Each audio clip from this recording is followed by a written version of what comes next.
Welcome to the Great Detectives of Old Time Radio from Boise, Idaho. This is your host, Adam Graham.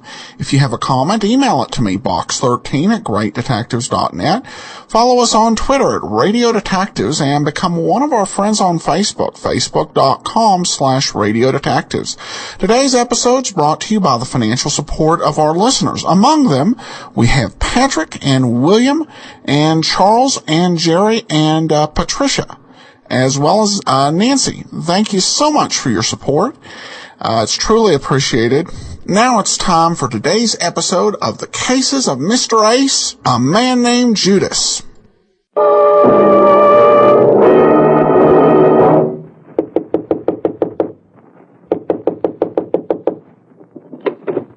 Mr. Ace, come in. I've given you up for the night. You're not alone, Dr. Gale. There were a couple of minutes back there when I'd given myself up for good. As close as that? Closer. Well, come on into the kitchen. Coffee's perking.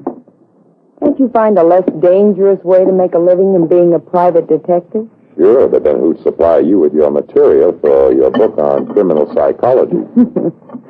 Sugar? Sweet and black. Here you are. Thanks.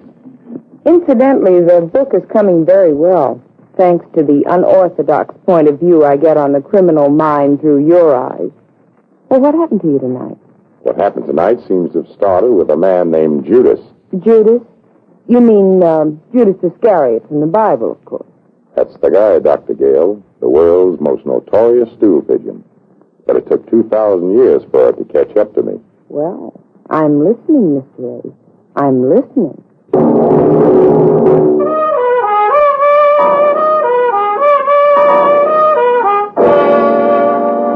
The Cases of Mr. Ace, starring George Rath, and produced and directed by Jason James.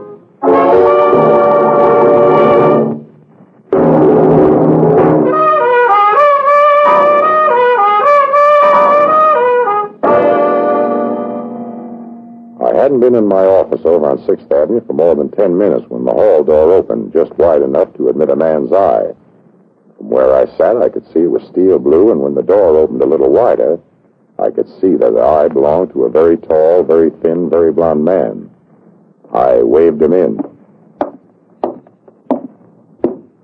My name, sir, is Doran, Richard Doran of Doran and Stanton, 5th Avenue Importers, dealers in objects of art, curios, and such. What can I do for you? I want you to deliver a package to a gentleman in Chicago. Go on.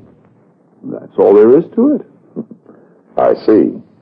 My name is Ace, Edward Ace, sole owner of Ace Investigations, 6th Avenue, New York. Dealer in homicide, matricide, and patricide, and also in the gentler forms of crime. What you want is a worthy boy working his way through reform school. Now, I know just such a lad who is... This is no ordinary package, Mr. Ace. I'm willing to pay a fee of, say, $1,500 for its safe delivery. What you want is a man named Ace. That the package under your arm? Yes. What's in it? An atom bomb? Not quite, but something perhaps equally as explosive. Go on.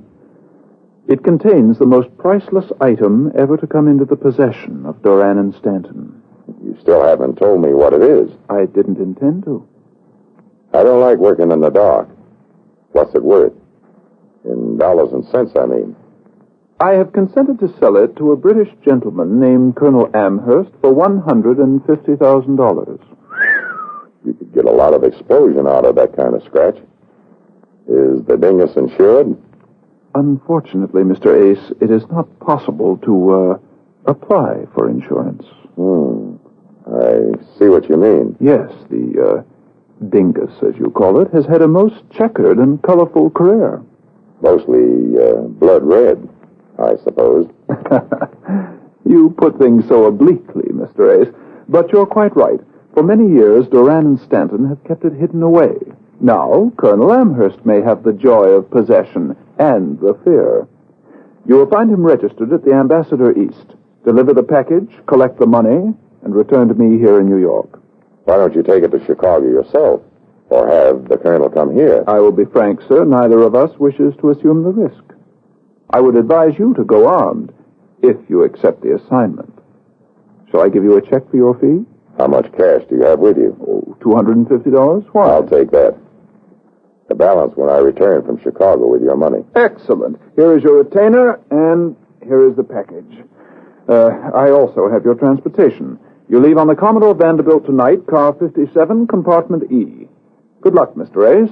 Just one more thing, Mr. Duran. How do you know you can trust me? If you are wise, Mr. Ace, you'll give me no reason to regret my trust. The package you left in my care was no larger than a pound box of candy. That evening, box under my arm pressed close to the gun in my shoulder holster, I boarded the Commodore Vanderbilt. I just relaxed in my bunk when the door to my compartment opened. I looked up from my berth into the face of a small, fragile-boned man. His hair was glossy and deep black. His eyes were glossy and deep black. But it wasn't his bones or his hair or his eyes that really interested me. It was his right hand. In it there was a gun. From where I lay, it looked mighty big. You will please clasp your hands together at the back of your neck. Now, wait a minute.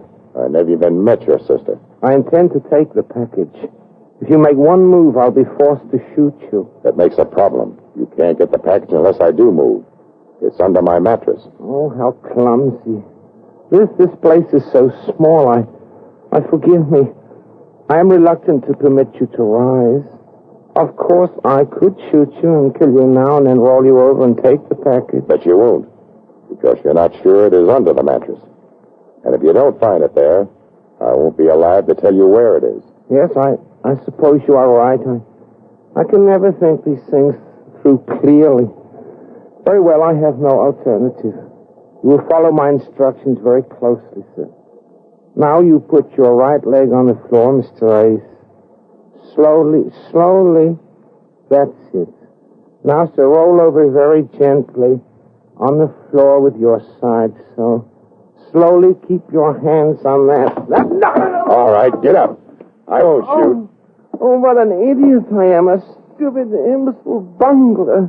I knew it. I had the premonition you would grab at my leg. And there I stand and permit you to do it. The stupid, idiotic bungler. Don't break me up. Get going. Outside. Where are you taking me? For a little fresh air. You will not, please do not be angry with me, Mr. Ace. Get out on the platform. I beg you, Mr. Ace. I am harmless, impotent, incompetent. Yes, that's what I am. All right, who sent you? No one, Mr. Ace. No. Who sent you? Please do not hit me again. Who sent you? I cannot bear it. I'm alone, all alone. I'm a coward, Mr. Ace. I have no one. Okay. Over you go. No. Put me down, please. Who sent you? I swear it. No one. Okay, Flat Flap. Relax. Oh, thank you, sir. Thank you. Stay out of my way. Next time we meet, I'll toss you overboard. Yes, quite right. Excellent. Thank you, sir. Thank you very much. I left the little man shivering out on the platform and went back to my compartment. And just as I walked into the room, that's when I really got it. I don't know how long I was out. When I opened my eyes, the small room looked as though it had been searched. It had. And the package was gone. The train was just pulling into some jerkwater stop. I got off. Had my skull patched up by the local druggist and hired a hack to drive me back all the way to New York. 2 hours later, I got out in front of the Duran Stanton shop on Fifth Avenue. There was a small light burning inside. I opened the door and went in. There was quite a crowd in there. All of them were cops. Detective Lieutenant Walsh of Homicide came forward. He had been talking to the sultriest-looking doll I had seen since Minsky closed his door. Well, hello, Ace. Are we in for imported art now? I want to talk to Duran. Yeah, you can talk to Duran if you like, but he won't answer you. He's dead. What did he die of? A hole in the head. 2 bullets went through it. Got a smear on it yet? Dull case of burglary. They jimmied the back door. Duran was upstairs with his wife here. They heard the noise. He came down to investigate. Bang, bang. A very dead Mr. Duran. Well, I'm sorry to hear that, Mrs. Duran. Thank you, Mr. Ace. Eddie Ace. You said you wanted to see my... Nothing important, Mrs. Duran. I won't bother you now. You suffered a bad shock. You're very understanding, Mr. Ace. I tried to stop my husband from going down. He wouldn't listen. But is there something I can do for you, Mr. Ace? Well, not right now. I mean, Mr. Duran was just going to show me a Chinese ring. May I come to see you in a few days, Mrs. Duran? Please do. Oh, by the way, have you heard from Colonel Amherst? Colonel Amherst. I don't know the gentleman. All right, watch it, Eddie.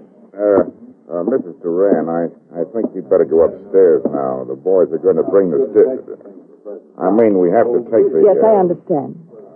Thank you for your thoughtfulness. Goodbye, Mr. Ace. Please call again. And if I should hear from a Colonel Amherst, I'll tell him to call you.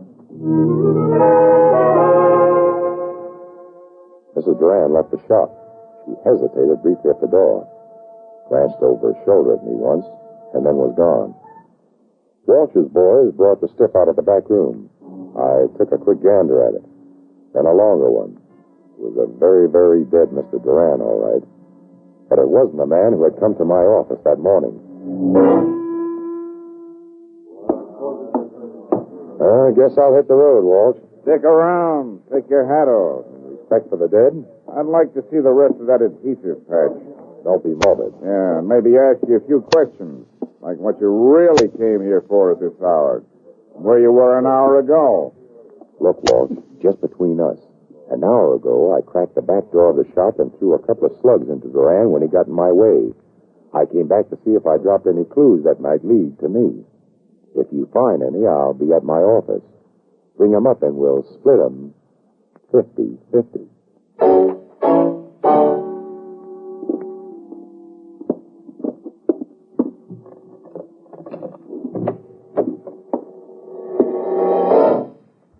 Well, the little man with the big gun. I thought I took that away from you on the train. I have many of them, Mr. Ace. First, I must ask you to forgive the liberty I took in entering your office to wait for you. Where else to find you, I did not know. Eventually, you must return here. All right, eventually I did. What's your problem? Mr. Ace, I have a grievance. On the train, you caused me a great humiliation. Yes, you did. You slapped my face. You did not even have the decency to punch me. Man-like. Next time I promise to punch you. Hard. There will be no next time, Mr. Ace. For you, I have the greatest resentment. Yes, I have. If you give me the slightest provocation, I promise to shoot you. Really, I will. All right, once you're cute, twice you're a nuisance. Oh, you will come with me, Mr. Ace. Where are we going? He's waiting to speak to you. Who? Colonel Gregory Amherst.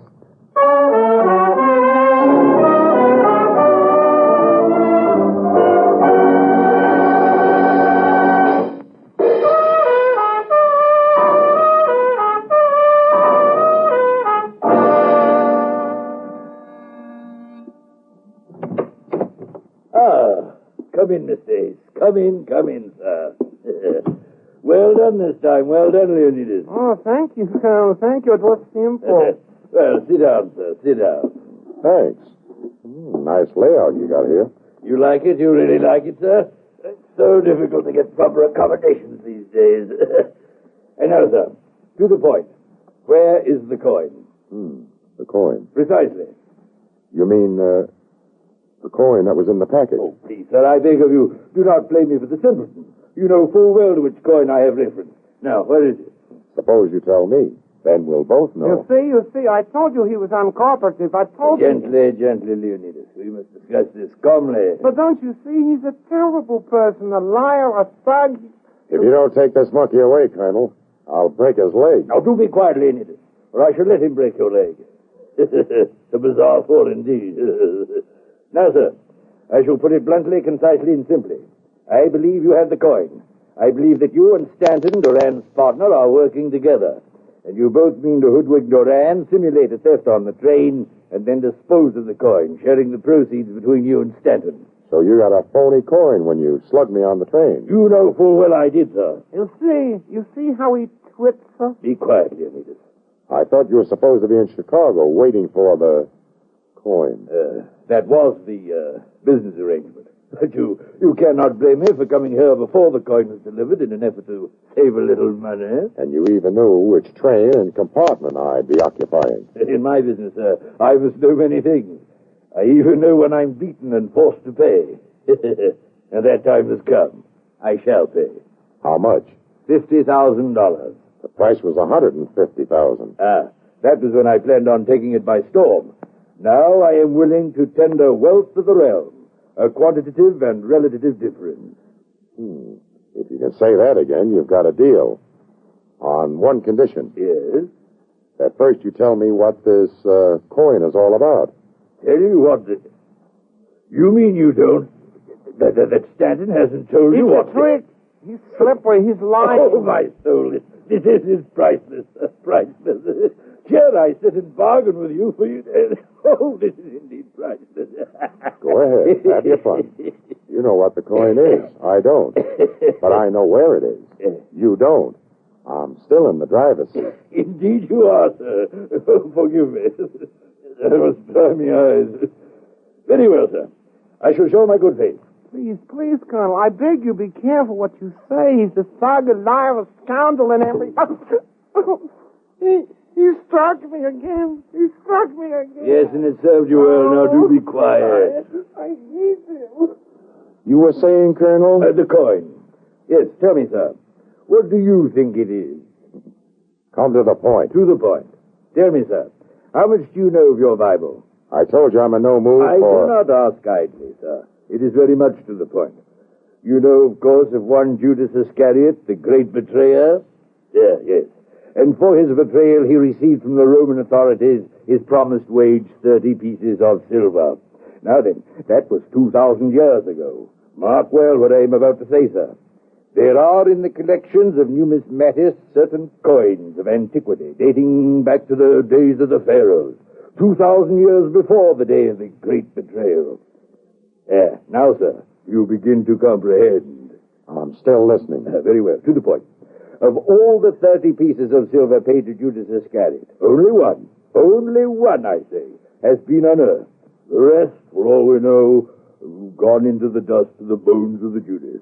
But that one coin, sir, with the imperial head and arms of Caesar stamped upon it, has been sought for, fought for, killed for, and died for through bloody century after century.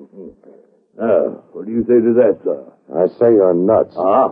But my $50,000 says otherwise, Mr. Ace.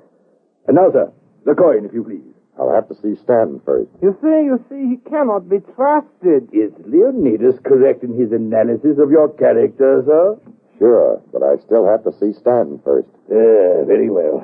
There's nothing for it, I suppose.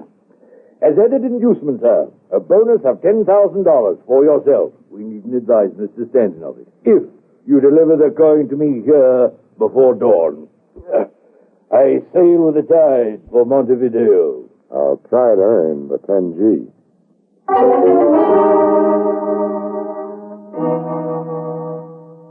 Amherst didn't have the coin. Stanton was on the loose.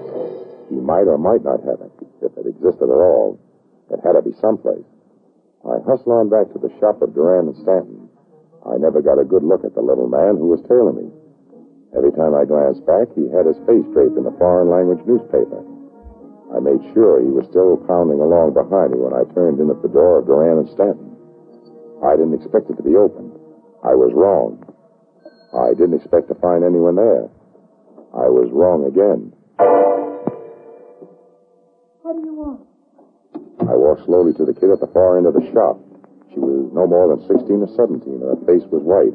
Her eyes loaded with fear. She stood in front of the safe under a small yellowish light. I looked carefully for her gun in her right hand. It's always these frightened white-faced kids who really let you have it. She was unarmed. I let my breath out and closed in on her. I'll call the police. I'm the police. Who are you? What are you doing here? Oh, I'm Elsie Duran, You mean Mrs. Duran is your mother? my stepmother. I was up at school when I heard that my father had been... I came here at once. What were you looking for in the safe? The safe? Or were you putting something in it? Like what? Look, infant, no time for guessing games now. Give me a small package. There, that'll do it. You stay here. Put out that light now. Don't leave till I get back. Keep the door locked. But why? I don't understand. Take this gun. If anybody breaks in, use it. And tuck that gold chain you're wearing around your neck and side of your dress. It might tangle your gun arm when you need it. But I've never fired a gun before. Baby, you'll be surprised how natural it will come to you if you have to.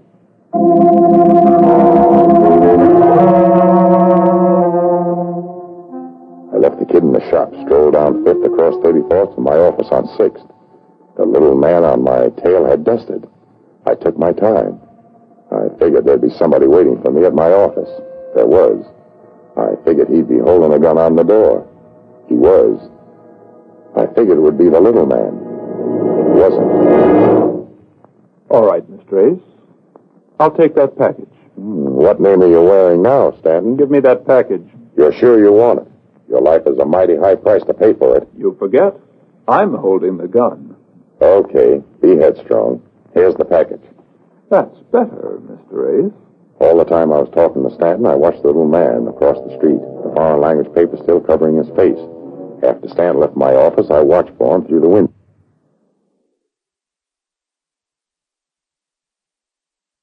He came out of my building. I didn't hear the shot, but I saw the gun flash as it fired. Stanton slumped to the pavement. By the time I made it downstairs, the little man was far away, and so was Stanton. His body was still lying where it had fallen. The street was deserted. His wallet had been frisked to make it look like a clumsy holdup. The package, of course, was gone.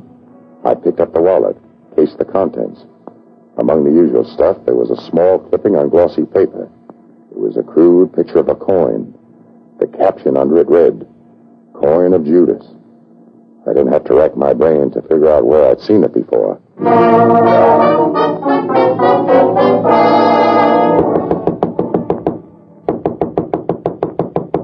Who is it? Ace, open up, and don't shoot.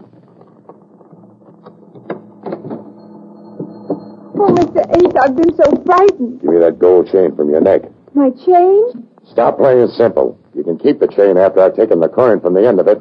So you know I have it. I must have been blind not to knowing it before. Did your father give you the coin? Yes. He told me to keep it at school. It was the safest place. But after I'd heard he'd been killed, Mr. Ace, look out! No need for alarm, my dear. You see, Colonel, I told you he was... Gently, Leonidas. Well, Mr. Ace, I must say I'm disappointed in you. I did consider you a man of some peculiar honor. That was your idea. I sent Leonidas with $50,000, coin of the realm, sir, to purchase from you open and above board the coin.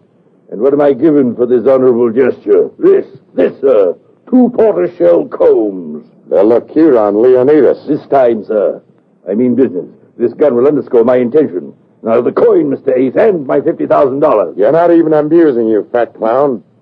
Leonidas never gave me 50 cents. He knocked off Stanton for those combs. Leonidas. Why, that was most headstrong of you, most headstrong. Coming to me with his package and telling me... It was all an error, my dear Colonel. I intended to return the money to you. But in my distress over learning that I had failed in my mission, it just slipped my mind. A mind like a ski run. Then before it slips your mind again, my dear fellow, I suggest... Yes. Here it is, Colonel. I shall deal with you later, Leonidas. Well, Mr. Ace? I've got the coin. At last. Excellent. That's wonderful. But I can't sell it to you. You'll have to deal with Mrs. Duran and her stepdaughter. It belongs to them. Oh, my dear Ace, you are indeed the soul of honor. But the fact of the matter is that Marlene Duran called me after you talked with her. Come in, Marlene. I was just telling Which one of you killed Stanton? Marlene, put that ridiculous pistol away. Which one of you? It was quite unintentional, Mrs. Doran. A regrettable and melancholy accident. I assure you I never meant to... Oh. Here now. I say, Marlene. And you sent him to do it. No. Yes, you did. I'm going to kill you, too. Hey, for heaven's sake, she's mad. How stupid. How incredibly stupid. Shot down by... You see, I killed him.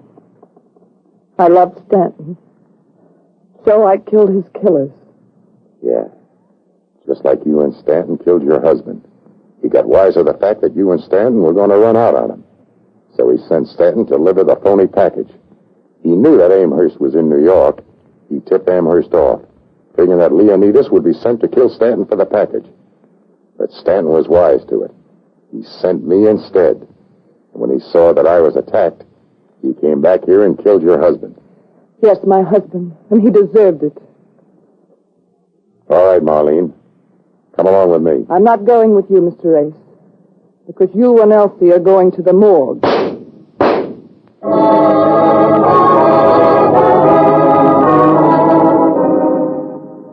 And so Elsie used my gun to send 2 bullets into Marlene. How do you like that? I'd forgotten the kid was holding it.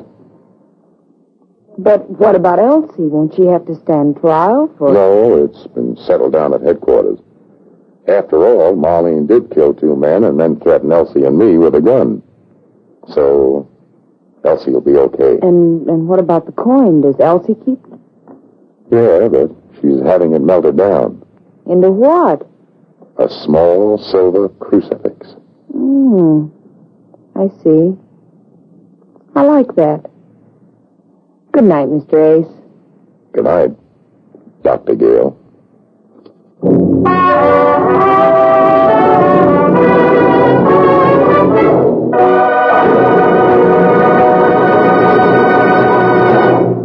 In a moment, George Raft will be back as Mr. Ace to tell you about next week's case. But first, a brief word from our sponsor. Thank you. Next week, I'll be telling Dr. Gale about the man who was forced to help his wife's murderer. Thank you, George. We'll be listening.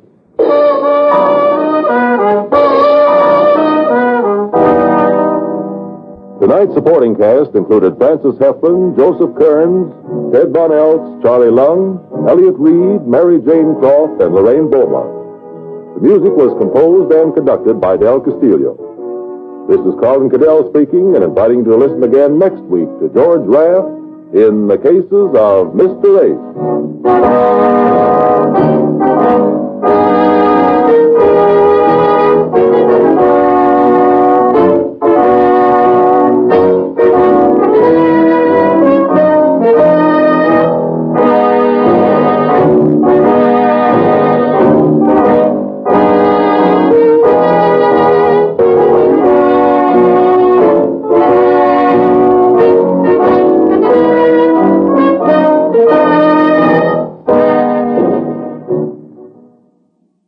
Welcome back.